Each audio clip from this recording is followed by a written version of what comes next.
This is Amber Tuccaro, and in 2010, she was in the area of Edmonton, Canada, when she disappeared. Despite her family being sure that something bad had happened to her, the Royal Canadian Mounted Police did not take her disappearance seriously. Amber's family were told that she was probably out partying and would come back soon, but she didn't, and 2 years later, her body was found. And now, her murder remains unsolved, and many believe that had her disappearance been taken more seriously and had the RCMP not botched the investigation into her murder, she could have justice. But alas, to this day, nobody knows what happened to Amber Tuccaro. Amber Alyssa Tuccaro was born on January 3rd, 1990 in Alberta, Canada. Amber and her family are members of the Mikisew Cree First Nation. Amber was very, very proud of her heritage. She was adopted by her biological parents' cousins, the Tuccaros, and her mother, Vivian Tootsie Tuccaro, loved her dearly. In June 2009, 19-year-old Amber gave birth to her son, Jacob, and she became a single mom raising him. And by all accounts, she was an amazing mom. By the summer of the next year, Amber and Jacob were living with her mother in Fort McMurray, Alberta. And in August 2010, Amber and a friend decided to go on a quick trip to Edmonton. They were excited to explore the city, and Amber brought her son along for the adventure. On August 18th, 2010, Amber, the friend, and her son Jacob spent the whole day exploring Edmonton. They returned to their hotel in Nisku, which was about 30 minutes south of Edmonton, that evening. But later that evening, Amber decided she wanted to go back up to Edmonton, and it's unclear if she wanted to just go get food or if she was going out. But she headed back out to go up to Edmonton,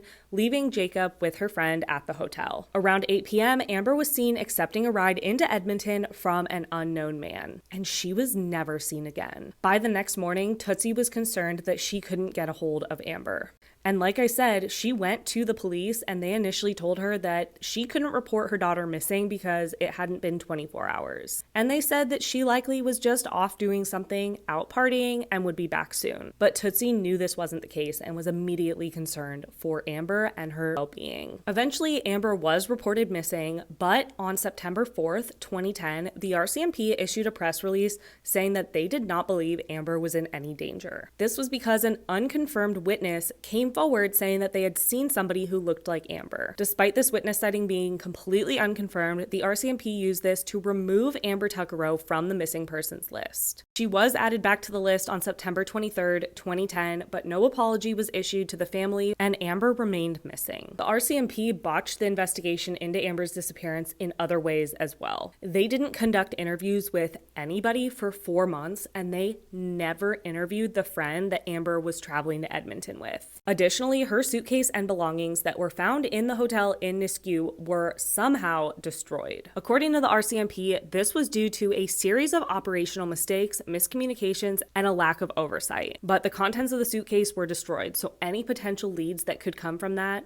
disappeared. For the next nearly 2 years, Amber's case remained cold, with her family pushing to find out what happened to her and where she was. And then in April 2010, the RCMP released a phone call that Amber made while she was in the car with the man she was last seen with. This phone call was made to her brother, who was incarcerated at the time, and because he was incarcerated, the phone call was recorded. Later in 2012, the RCMP released a portion of this phone call to the public in the hopes that somebody would identify the man. In the phone call, Amber appears to be in distress, being worried that the driver is not taking her in the proper direction. Where are we by? We're just heading south of Beaumont, or north of Beaumont. We're heading north of Beaumont. Yo, where are we going? Just No, this is a... Are you f***ing kidding me? You better not be taking me anywhere I don't want to go. I want to go into the city. Jeez. Yo, we're not going into the city, are we? We're going. No, we're not. Yes. Then where the f*** are these roads going to? 50th Street. 50th Street. Are you sure? Absolutely. Yo, where are we going? 50th Street. 50th Street. 50th Street. East, right? East.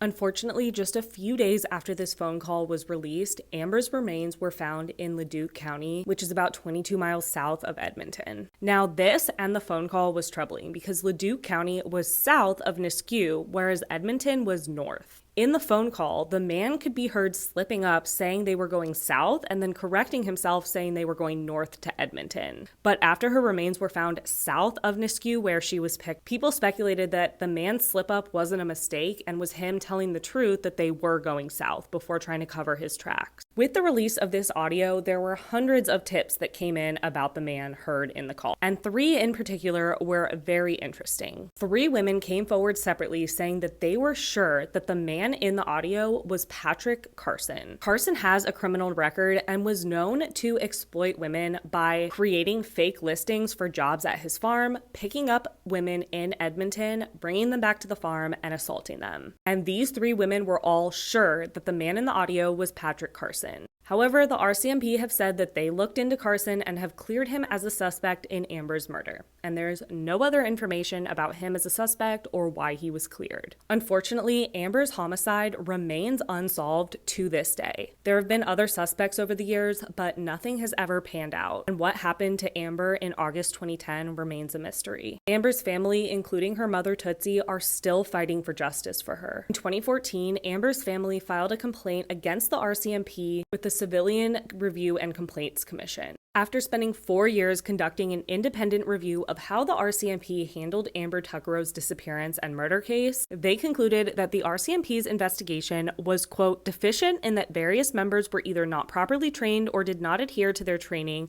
and that various members did not comply with procedures and guidelines. They also found that Canada's colonial policies and generations-long suppression of Indigenous rights and culture are directly linked to the plight of missing and murdered Indigenous women and girls and is tantamount to genocide. But despite these findings, they simply had 17 recommendations for the RCMP to right their wrongs. One of those recommendations included a public apology to Amber's family, and that apology took 11 months to come. Amber's brother Paul said it best. Quote, you can make all the change you want, but we want to see it. We want to be able to read it because anyone can say anything. And Amber's mother, Tootsie, did not accept the apology from the RCMP. Tootsie, Paul, their family, and so many community members have not given up getting justice for Amber Tuccaro. Tootsie says she continues to be Amber's voice, saying, one thing I know for sure, I will never give up. According to the Assembly of First Nations, in Canada, Indigenous people make up 4.3% of the population, yet Indigenous women make up 16% of all female homicide victims and 11% of all female missing persons. The way Amber's case was handled by the RCMP is absolutely abhorrent.